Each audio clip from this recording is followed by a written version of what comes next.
Good afternoon बच्चों।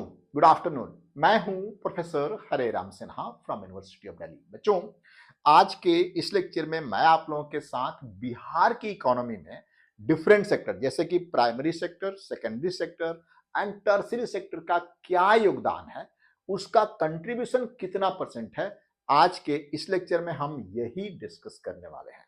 और बच्चों, मैं आपको बता दूं कि ये जो लेक्चर है आपके बिहार में आने वाली असिस्टेंट प्रोफेसर की वैकेंसी के एग्जाम के लिए बहुत बहुत ज्यादा इंपॉर्टेंट होगा।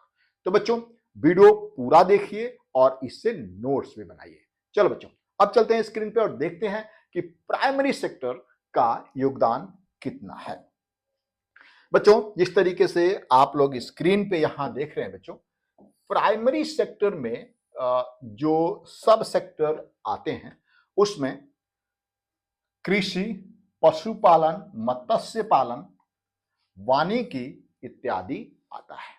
यानी agriculture, fishery, forestry and animal husbandry main रूप से प्राइमरी सेक्टर में आते हैं। ठीक है बच्चों, और पारंपरिक रूप से यदि देखा जाए तो बिहार की इकोनॉमी प्राइमरी सेक्टर पे बेस्ड है। ठीक है बच्चों, यहां कुछ मेन पॉइंट मैं आपको यहां बताने की कोशिश कर रहा हूं। बच्चों, आप लोग यहां स्क्रीन पे भी देख सकते हैं, बिहार की लगभग 70% पब्लिक प्राइमरी सेक्टर पे डिपेंडेंट है। यानी उनका रोजी रोजगार प्राइमरी सेक्टर से चलता है।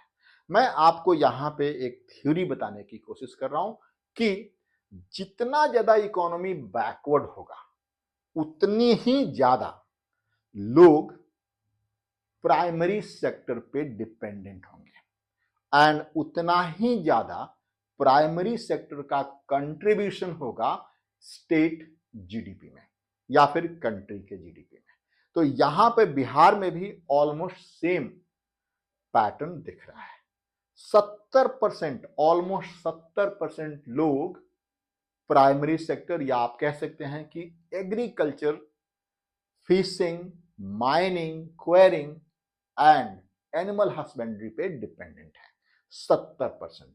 और आप देख सकते हैं ग्रॉस स्टेट डोमेस्टिक मतलब जीडीपी में, ग्रॉस स्टेट डोमेस्टिक प्रोडक्ट में, यानी स्टेट का जो जीडीपी होता है उसमें जो प्राइमरी सेक्टर का जो कंट्रीब्यूशन है 20 से 23% है। किसी साल बढ़ जाता है, किसी साल घट जाता है। यानी सबसे खतरनाक स्थिति पता है क्या है?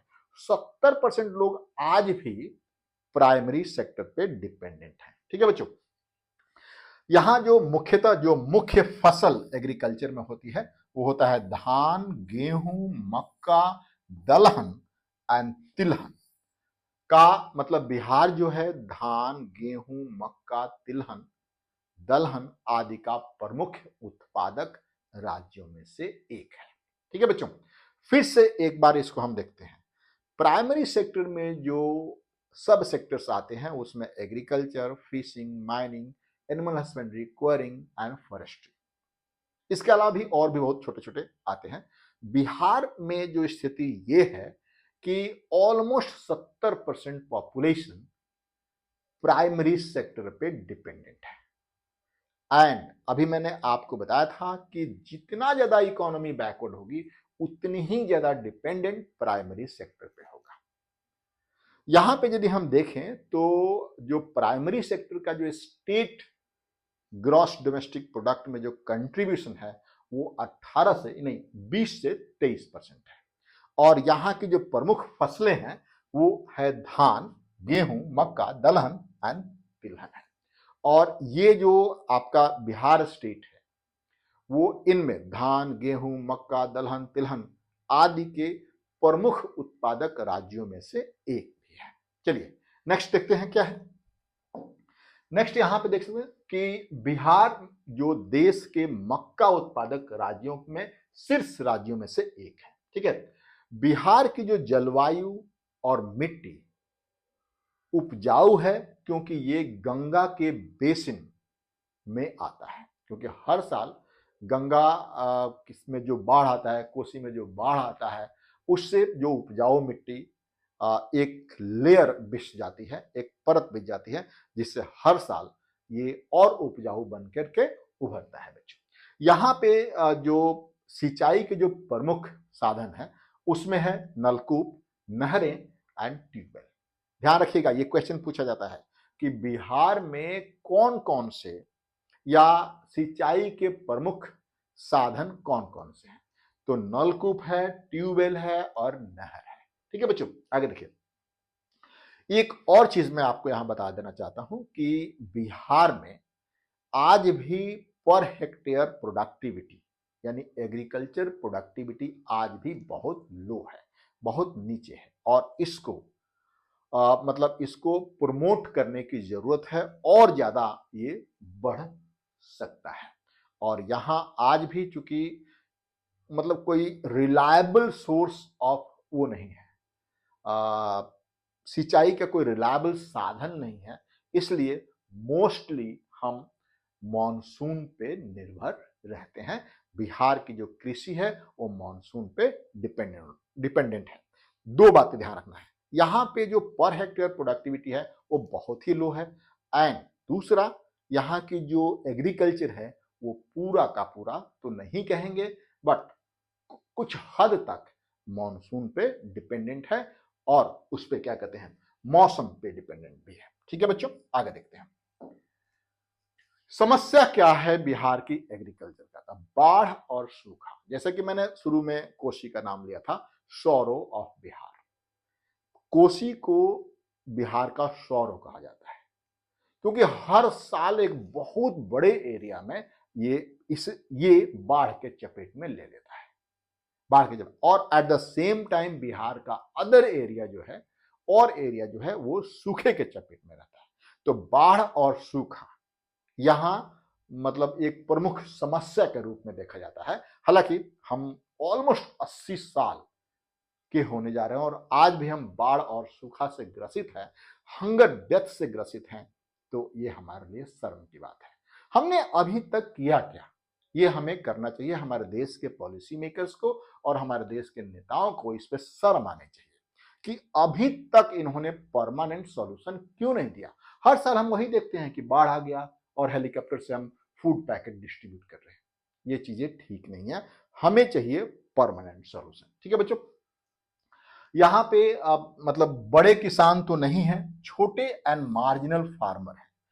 मतलब आधुनिक टेक्निक आया है बट उतना जितना चाहिए उतना अवेलेबल नहीं है, एंड जो कृषि का जो विपणन है, जो डिस्ट्रीब्यूशन है, एपीएमसी के मतलब भंग करने के बाद आज ये असंगठित क्षेत्र में है।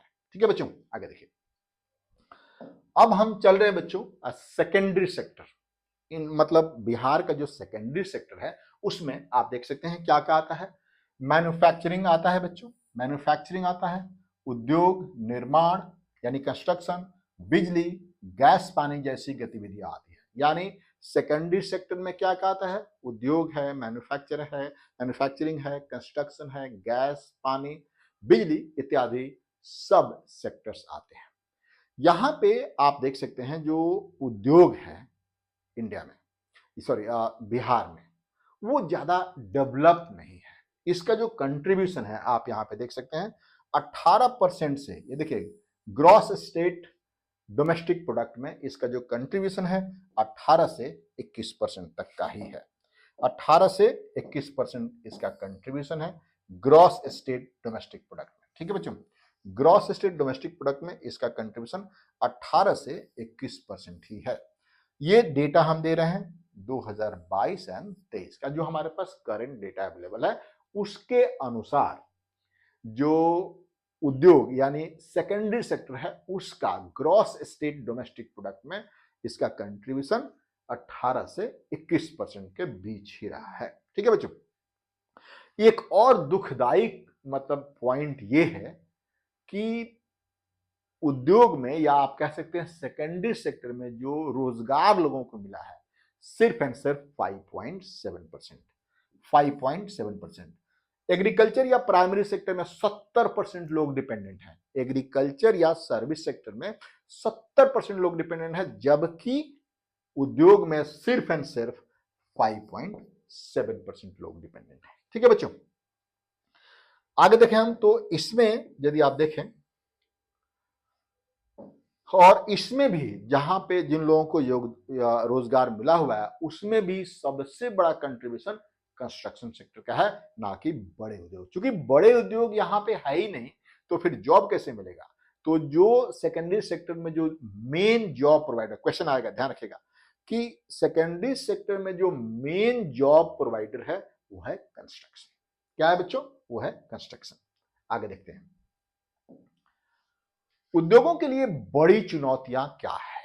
तो यदि आप बिहार से हैं तो आप जानते हैं बिहार में बिजली नहीं थी या थी भी तो सिर्फ तार लगे हुए थे, बिजली उसमें नहीं आती थी। अब स्थितियां बेहतर हुई हैं, सुधार हुआ है, लेकिन आज भी जिस तरीके से हमें इंडस्ट्रीज के लिए इलेक्ट्रिसिटी चाहिए वो क्वालिटी नहीं है, तो इसमें इंप्रूव करने की जरूरत है बच्चों। और दूसरी, चूंकि बिहार जो है बच्चों, बिहार जो है मतलब सबसे ज्यादा डेंसिटी वाला स्टेट है, पर किलोमीटर यहाँ पे डेंसिटी जो है सबसे ज्यादा है, तो यहाँ भूमि अधिग्रहण की भी समस्या होगी क्योंकि पर स्क्वायर किलोमीटर यहाँ सबसे ज्यादा डेंसिटी है, तो यहाँ पे भूमि अधिग्रहण की समस्या होगी। यदि उद्योग के लिए सरकार भूमि देना चाहती है तो यहाँ पे बहुत बड़ी समस्या आएगी और आ रही है। जैसे कि अभी आपने देखा भागलपुर में जो जमीन, पिपरौती में जो जमीन दिया गया है उसके लिए कितना हाय तौबा मचा है। अब उसकी सच क्या है झूठ क्या, मैं इसके बारे में नहीं बता रहा हूं, लेकिन हाय तौबा मचा हुआ है, वहां आप देख सकते हैं। ठीक है बच्चों, बाहर के लोग यहां पे इन्वेस्ट करने नहीं आना चाहते। उसका रीजन यदि आप बिहार से हैं तो आप जानते हैं, मैं इसको डिस्क्लोज नहीं करूंगा यहाँ पे। क्यों क्यों कर भी देता हूं, पर यहाँ पे गुंडागर्दी ज्यादा है, लोगों का वर्क कल्चर नहीं है, लोग काम करना नहीं चाहते, यहाँ पे फ्यूडल माइंडसेट है। तो पब्लिक जो इन्वेस्ट करेगी उसको तो यहाँ से प्रॉफिट चाहिए, तो यहाँ प्रॉफिट मिलना नहीं है, आधे से ज्यादा दिन हड़ताल रहना है, आधे से ज्यादा गुटबाजी होना है, तो फिर उसको प्रॉफिट कहाँ से आएगा। इसलिए कोई भी जो मेजर इन्वेस्टर्स हैं वो यहाँ इन्वेस्ट करने को जनरली जल्दी तैयार नहीं होता है। ठीक है बच्चों, हाँ, चूंकि एग्रीकल्चर बेस्ड इकोनॉमी है तो यहाँ पे फूड प्रोसेसिंग इंडस्ट्री का ज्यादा चांसेस है। मुख्य उद्योग बिहार के कौन कौन से हैं बच्चों, आप लोगों को पता होगा, या मैं यदि आप बिहार से हैं तो मैं आपको बता भी देता हूं मुख्य उद्योग यहाँ कौन कौन से हैं। आपके स्क्रीन पे आपको दिख रहा है। मुख्य उद्योग में चीनी उद्योग, मदर डेयरी दैट इज दुग्ध उद्योग, हैंडलूम, खादी एंड ग्राम उद्योग, पौधों से उत्पादित खाद्य पदार्थ, सीमेंट, ईंट भट्ठे और निर्माण सामग्री यहाँ के मुख्य उद्योग में आते हैं बच्चों।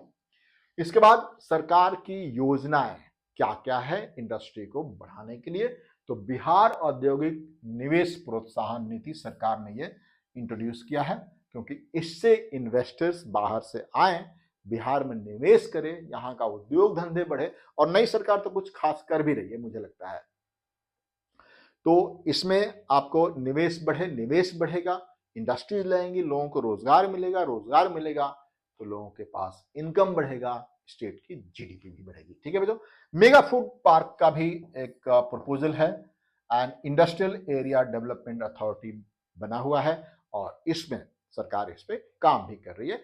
तो आई होप बहुत जल्दी इंडिया का इंडस्ट्री भी स्टेट या फिर आप कह सकते हैं बिहार का इंडस्ट्री भी इंडिया के लेवल पे हो जाएगा और इंडिया के विकास में कंधे से कंधा मिला करके चलेगा।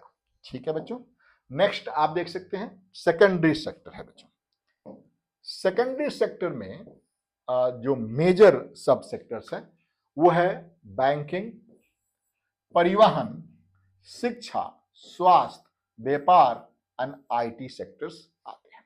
और इसमें जो मुख्य बिंदु आप यहां पे देख सकते हैं, मैं आपको बता दूं कि ये सबसे ज्यादा जीडीपी में, मतलब स्टेट जीडीपी में इसका सबसे ज्यादा कंट्रीब्यूशन है।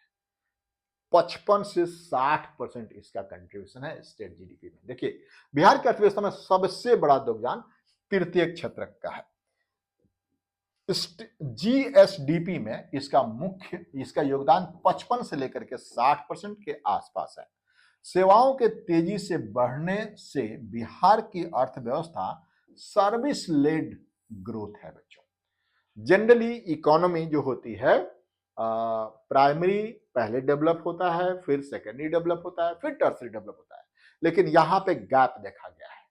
यहाँ पे टर्सरी सेक्टर जो है, जो सर्विस सेक्टर है, वो काफी ग्रो किया है और यही रीजन है कि यहाँ पे बेरोजगारी की समस्या ज्यादा है। जो रोजगार मिलता है वो सेकेंडरी सेक्टर में ज्यादा रोजगार मिलता है, यानी सेकेंडरी सेक्टर को का जो कैपेसिटी है रोजगार देने की वो ज्यादा होती है, लेकिन यहाँ पे सेकेंडरी सेक्टर तो डेवलप ही नहीं हुआ, सीधा सर्विस सेक्टर डेवलप हो गया और सर्विस सेक्टर की कैपेसिटी रोजगार देने की बहुत ही कम होती है, इसीलिए बिहार में रोजगार की समस्या है। आगे बात करें बच्चों तो इसमें आप देख सकते हैं तेजी से बढ़ने वाले उप क्षेत्र, यानी सर्विस सेक्टर में सबसे तेजी से बढ़ने वाले कौन कौन से उद्योग हैं आप देख सकते हैं।